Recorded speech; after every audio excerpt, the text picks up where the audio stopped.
منطقه 51. در این قسمت از برنامه میخواهم در مورد منطقه 51 با شما صحبت کنم و قبل از اینکه این روایت رو آغاز کنیم فقط به یک سوال فکر کنید. اگر آمریکا واقعاً به فناوری‌هایی دست پیدا کرده باشد که جهان هنوز از آنها خبر ندارد، آیا ممکن است بخشی از آنها امروز در میدان‌های نبرد استفاده شوند؟ هیچ مقام رسمی چنین چیزی را تایید نکرده است. هیچ سند قطعی نیز آن را ثابت نمی‌کند. اما همین سوال سالها ذهن میلیون‌ها نفر را در سراسر جهان درگیر کرده است. زیرا هر بار که نام منطقه 51 شنیده می‌شود، واقعیت و افسانه دوباره در هم می‌آمیزند. اما شاید بزرگترین اشتباه این باشد که تصور کنیم راز منطقه 51 فقط به موجودات فضایی مربوط می‌شود. شاید حقیقت بسیار پیچیده‌تر از آن چیزی باشد که در فیلم‌ها دیده‌ایم. تصور کنید امشب درست در همین لحظه در دل بیابان‌های سوزان نوادا، پشت حصارهایی که هیچ انسان عادی اجازه عبور از آنها را ندارد، چراغ ساختمانی روشن می‌شود.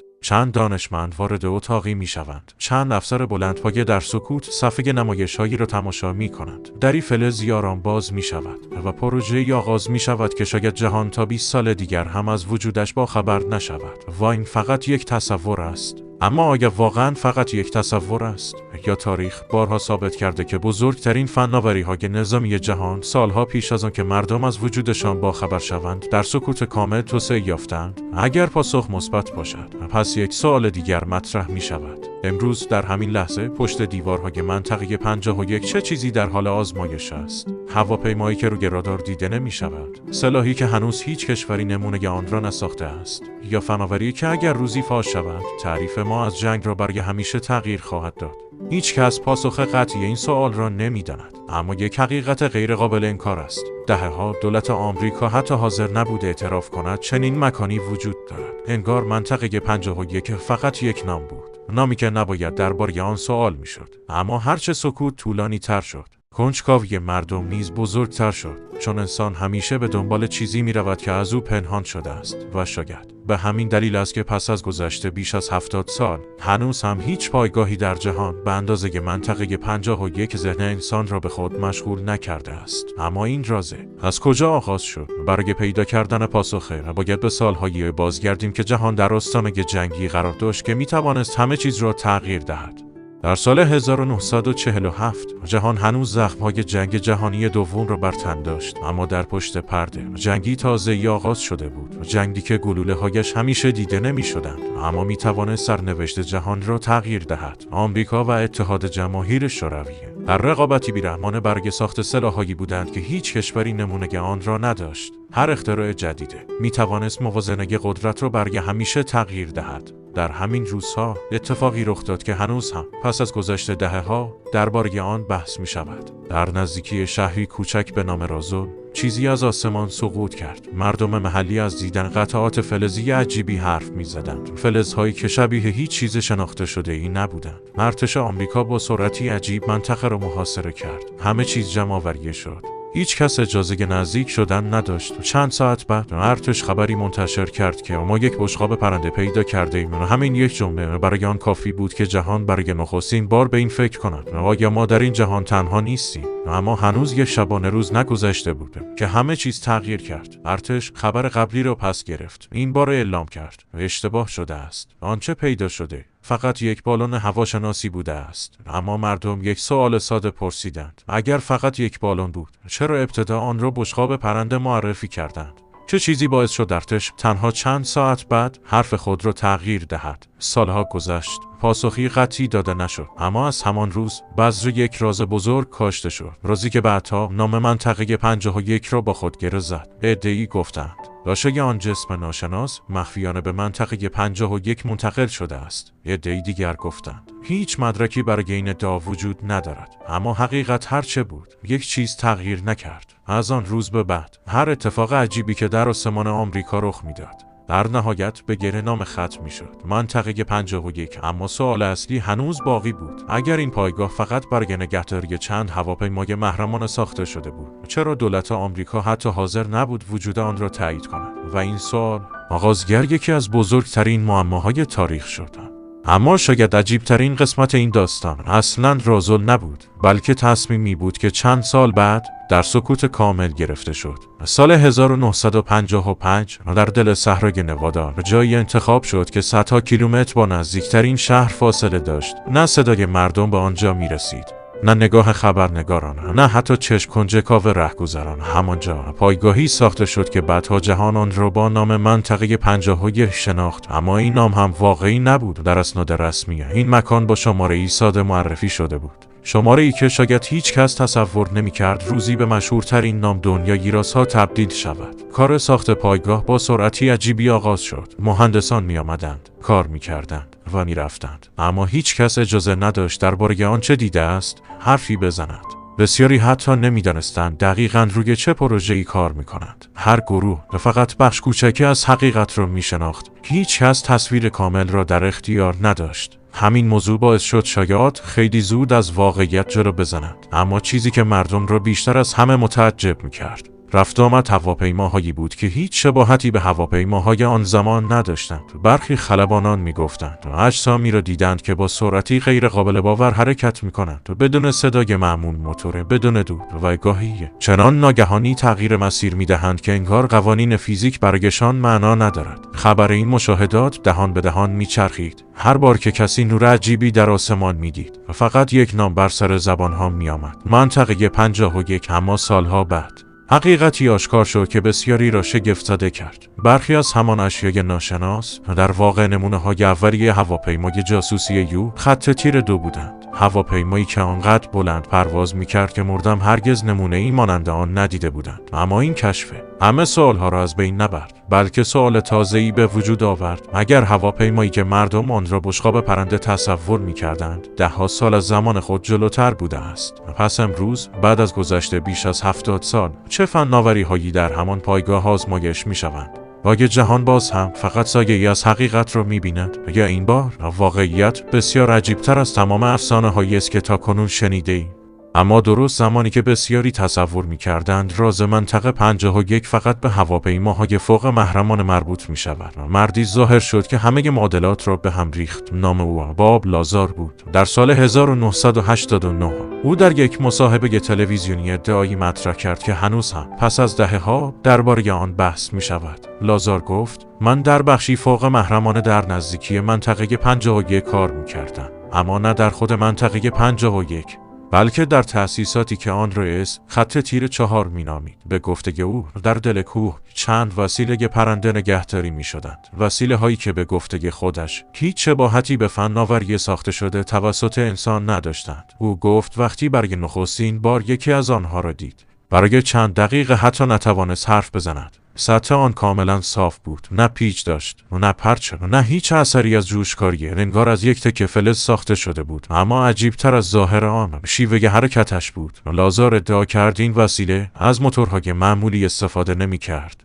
او گفت نیروی ناشناخته گرانش را خم می کرد. اگر این ادعا درست باشد، تمام آنچه بشر درباره پرواز می داند باید از نو نوشته شود. اما آیا او حقیقت را می گفت یا فقط داستانی ساخته بود که میلیون ها نفر آن را باور کردند؟ دانشمندان گفتند هیچ مدرک علمی برای اثبات این ادعاها وجود ندارد. دولت آمریکا نیز نه حرفای او را تایید کرد و نه به آنها پاسخ روشنی داد. اما همین سکوت دوباره همه چیز را پیچیده تر کرد، چون هر بار که پاسخی داده نمیشد یک سوال تازه متولد میشد. اگر باب لازار دروغ میگفت، چرا داستان او هنوز هم بعد از این همه سال فراموش نشده است؟ و اگر راست میگفت، آیا ممکن است حقیقتی وجود داشته باشد که هنوز اجازه انتشار آن داده نشده است؟ شاید هیچگاه پاسخ قطعی این سوال را پیدا نکنیم. اما یک چیز مسلم است: از روزی که باب لازار سکوتش را شکست، نام منطقه 51 دیگر فقط یک پایگاه نظامی نبود، بلکه به نماد بزرگترین راز حل نشده دوران معاصر تبدیل شد.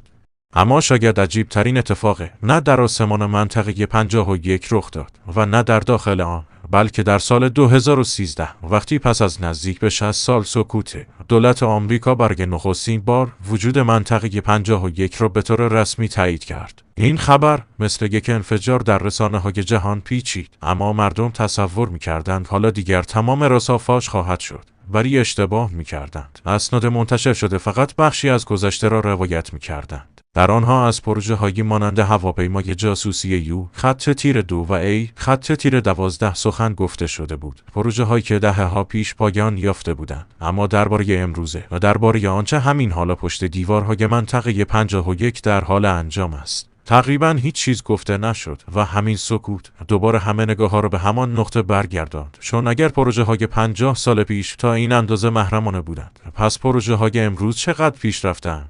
آیا ممکن است فناوری‌هایی وجود داشته باشند که جهان هنوز حتی تصورشان را هم نکرده باشد؟ فناوری‌هایی که اگر ناگهان در میدان نبرد ظاهر شوند و همه فکر کنند با چیزی غیر زمینی روبرو شدند. کارشناسان نظامی میگویند قدرت واقعی کشورها همیشه در سلاح‌هایی نیست که به نمایش می‌گذارند، بلکه در سلاح‌هایی است که هیچ کس از وجودشان خبر ندارد. شاید به همین دلیل است که منطقه 51 هنوز هم یکی از امن‌ترین نقاط آمریکاست. هیچ پرواز غیر مجازی اجازه عبور از آسمان آن را ندارد. دوربین‌ها، حسگرها و نیروهای امنیتی شبانه روز منطقه را زیر نظر دارند. اما سوال اینجاست: اگر همه چیز فقط به چند پروژه محرمانه نظامی مربوط می‌شود، چرا هنوز هم بعد از گذشته این همه سال نام منطقه 51 بیش از هر پایگاه نظامی دیگری با راز و رمز گره خورده است؟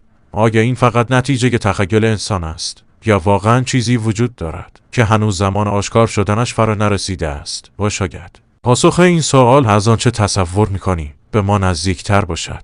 اما اجازه بدهید برای لحظه‌ای همه موجودات فضایی، تمام بشقاب پرنده‌ها و همه شایعات را کنار بگذاریم. فرض کنیم هیچ کدام از آنها حقیقت نداشته باشند. باز هم یک سوال باقی میماند. اگر منطقه 51 فقط یک پایگاه نظامی معمولی است، چرا این همه از آن محافظت می شود؟ چرا حتی خلبانان غیر نظامی اجازه ندارند از آسمان آن عبور کنند؟ چرا هر کسی که بیش از حد به حصارها نزدیک شود در عرض چند دقیقه با نیروهای امنیتی روبرو می شود؟ چرا تا همین امروز بخش بزرگی از فعالیت‌های آن محرمانه باقی مانده است؟ تاریخ شاید بخشی از پاسخ را به ما بدهد. بسیاری از فناوری‌هایی که امروز عادی به نظر می‌رسند و زمانی بزرگترین رازهای نظامی جهان بودند، هواپیماهای رادارگیزیر، پهپادهای پیشرفته و سامانه‌های شناسایی ماهواره‌ای، همه آنها سالها پیش از معرفی رسمی در سکوت کامل آزمایش می‌شدند. مردمی که آن روزها این پرنده‌های عجیب را در آسمان می‌دیدند، تصور می‌کردند با چیزی غیر زمینی روبرو شدند. اما سالها بعد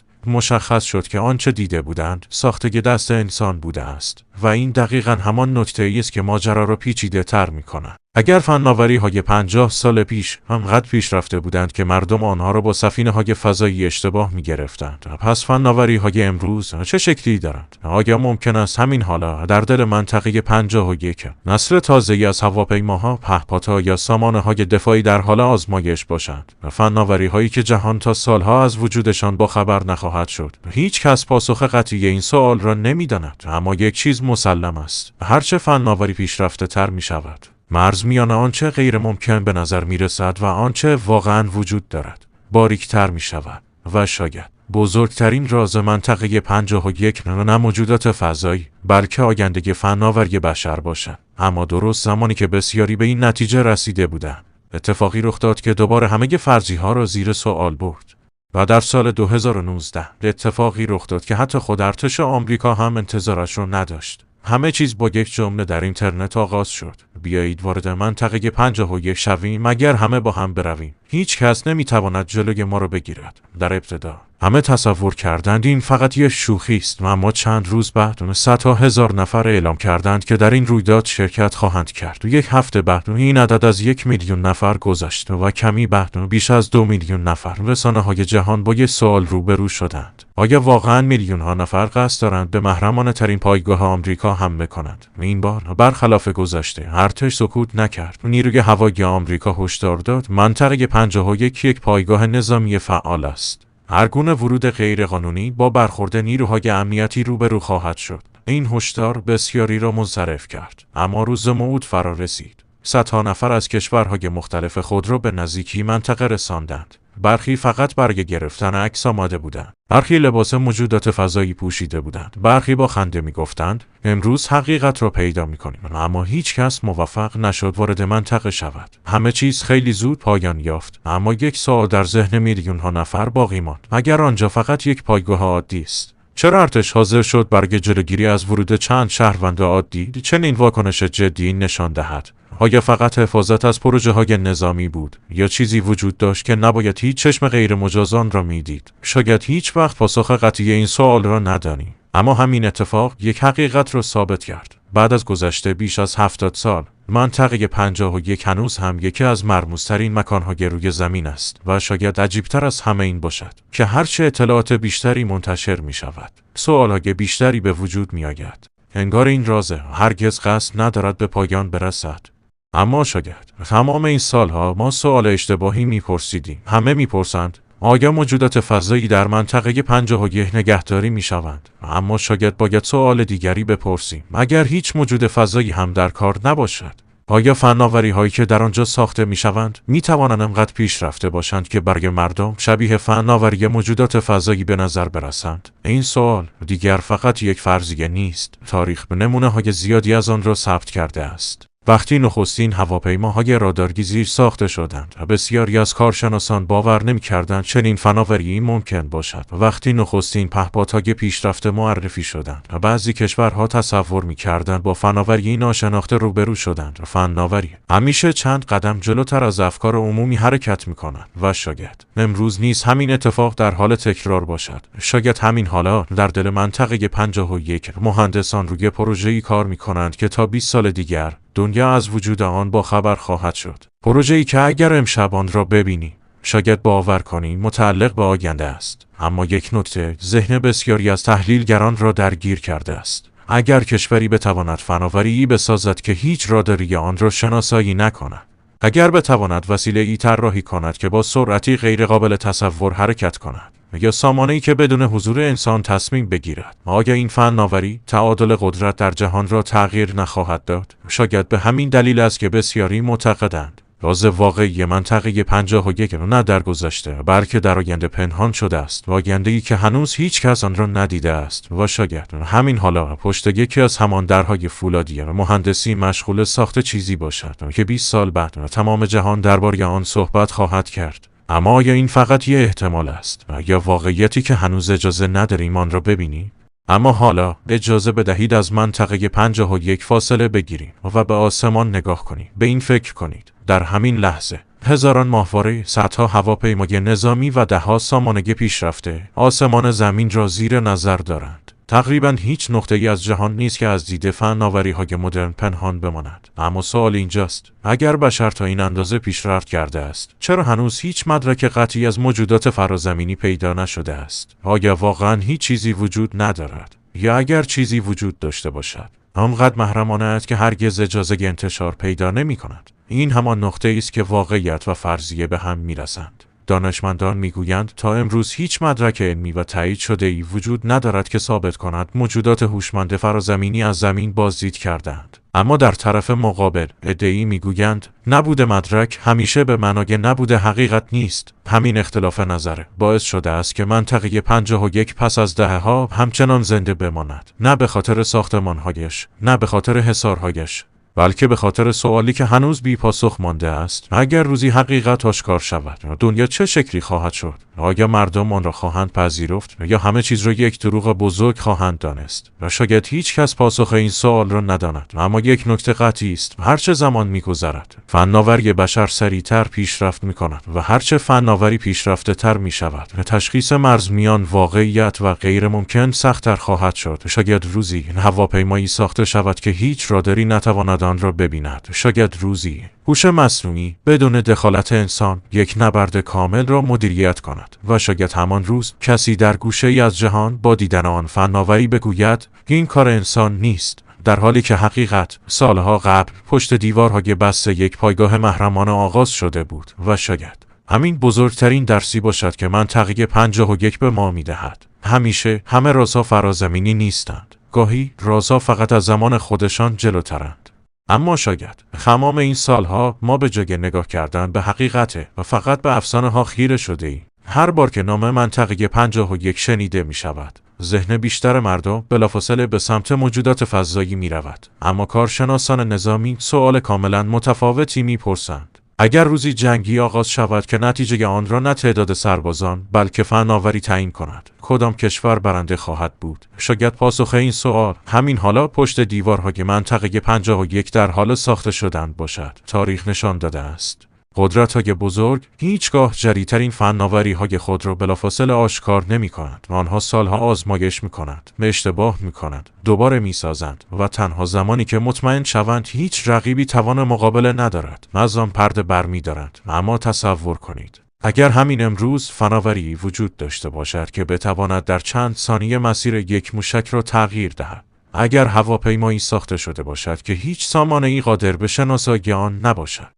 اگر هوش مصنوعی بتواند در کسری از ثانیه تصمیم‌هایی بگیرد که از توان انسان خارج است، آیا جهان برای دیدن چنین آینده‌ای آماده است؟ شاید پاسخ نباشد و شاید به همین دلیل است که سکوت هنوز ادامه دارد. اما سکوت همیشه یک نتیجه دارد. سوال و هرچه سکوت طولانی تر شود، سوالها بیشتر می شوند. شاید به همین دلیل است که منطقه 51 پس از دهه‌ها هنوز هم پایان یک داستان نیست، بلکه آغاز هزاران سوال جدید است. آیا همه چیز فقط یک پایگاه فوق محرمانه است؟ یا بشر سالهاست به فناوری‌هایی دست یافته که هنوز تصمیمی برای آشکار کردن آنها ندارد؟ هیچ کس پاسخ قطعی آن را نمی‌داند، اما شاید همین ندانستن بزرگترین راز منطقه 51 باشد.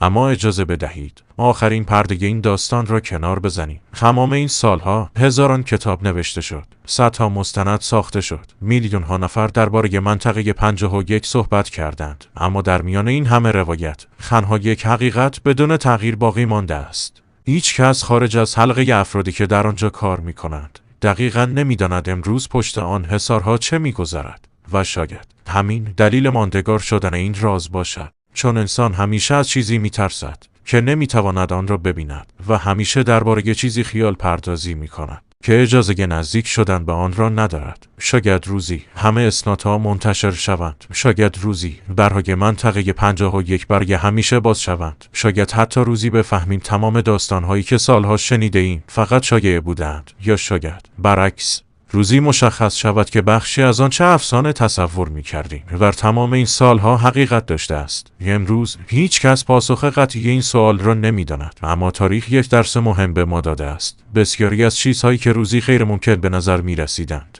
امروز بخشی عادی از زندگی ما هستند. شاید راز واقعی منطقه 51 نه موجودات فضایی باشد، نه سفینه‌های ناشناسه، بلکه آینده‌ای باشد که هنوز به زمان آن نرسیده‌ایم. آینده‌ای که وقتی فرا برسد مردم با تعجب خواهند گفت پس این فناوری تمام این سالها وجود داشته است. و شاید در همان لحظه بسیاری به یاد منطقه‌ای بیفتند که دهه‌ها در سکوت زندگی کرد، منطقه‌ای که هیچگاه اجازه نداد جهان همه ی حقیقت را ببیند. شاید بزرگترین قدرت منطقه 51 نه سلاح‌هایش باشد، نه فناوری‌هایش، بلکه این باشد که بعد از گذشته بیش از 70 سال هنوز هم می‌تواند ذهن میلیون‌ها انسان را به خود مشغول کند. و حالا این سوال را از شما می‌پرسم: اگر فردا دولت آمریکا اعلام کند که تمام رازهای منطقه 51 را فاش خواهد کرد، به نظر شما چه چیزی آشکار خواهد شد؟ یک پایگاه نظامی معمولی، یا فناوری‌هایی که سالها از زمان خود جلوتر هستند، یا نوع حقیقتی که می‌تواند نگاه ما به جهان را برای همیشه تغییر دهد؟ شما پاسختان را در قسمت نظرات برای ما بنویسید. اگر از این ویدیو از این روایت لذت بردید، کانال روایت پنهان را دنبال کنید، چون در قسمت بعد به سراغ یکی دیگر از اسرارآمیزترین پرونده‌های جهان خواهیم رفت. تا روایت بعدی، هر رازی را باور نکنید، اما هیچ رازی را هم بدون پرسش رد نکنید. تا درود بعدی، بدرود، شاد سر حال باشید.